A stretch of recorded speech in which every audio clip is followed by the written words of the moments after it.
তিনি যে এই স্বৈরাচারের বিদায় দেখে যেতে পারছেন, তার জন্য আল্লাহর কাছে শুকরিয়া আদায় করছি।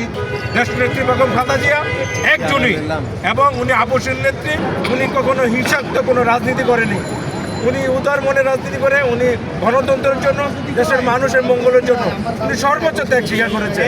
ওনার জীবন দশায় উনি শুধু দেশের কথা চিন্তা করেছেন। শুধু দেশের গণতন্ত্র না, দেশের সাধারণ মানুষের অধিকার রক্ষা, পুনরুদ্ধার এবং দেশে গণতন্ত্র পুনরুদ্ধার এবং দেশে গণতান্ত্রিক রাজনীতি চালু করার জন্য বা বহুদলীয় গণতন্ত্র চালু করার জন্য ওনার যে অবদান, সেটা কোনোভাবেই আমাদের জাতি হিসেবে আমরা অস্বীকার করতে পারব না। আমরা মনে করি যে বাংলাদেশে এই মানুষের অধিকার রক্ষার জন্য উনি জেল, জুলুম, অত্যাচার, নির্যাতন সব কিছু সহ্য করছেন, কোনোদিন আপোষ করেন নাই। সেই জন্যই আজকে আমরা ওনাকে মনে করি উনি জাতির অভিভাবক, উনি জাতির মাতা, এবং উনি যে পথ আমাদের দেখিয়ে গেছেন, সেই পথগুলো যদি আমরা সামনের দিকে এগোতে পারি, তাহলে আমরা বাংলাদেশকে জাতি হিসাবে সমৃদ্ধির দিকে এগিয়ে নিতে পারি। আমরা বাংলাদেশ জাতি হিসাবে আমরা আজকে আমাদের একজন অভিভাবক না, সেই জন্য আমরা সবাই শোকস্তব্ধ।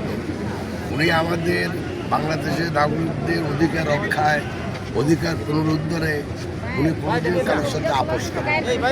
৪৪ বৎসর উনি আন্দোলন সংগ্রাম করেছেন, স্বৈরাচারকে হটিয়েছেন, এবং এদেশের গণতন্ত্র যে হুচট খেয়েছিল এই আওয়ামী বাকশালীর হাতে, সেই গণতন্ত্রকে পুনরুদ্ধার করার জন্য দীর্ঘ 5 বছর কারাগারে নির্যাতন সহ্য করেছেন।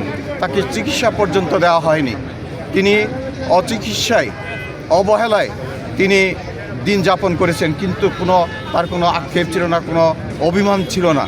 আমাদের স্বাধীনতার সার্বভৌমত্বের প্রতীক, ঐক্যের প্রতীক, আমাদের অভিভাবক আজ আল্লাহর ডাকে সাড়া দিয়ে আল্লাহর কাছে চলে গেছেন। ইন্না লিল্লাহি ওয়া ইন্না ইলাইহি রাজিউন।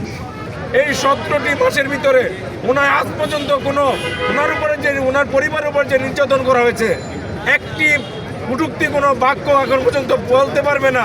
মানে আজ পর্যন্ত উনি কাউকে ছোট করে বলেছে।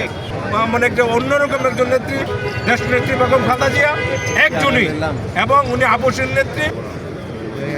তারেক জিয়া রেসিডেন্সিয়াল মডেল স্কুলে পড়তেন। আমার আপন ভাইগনা ওই একই সাথে পড়তো। তাদের কাছে তো শুনেছি আমি, ওনাদের সে চাল চলন সাধারণ মানুষের মতো ছিল।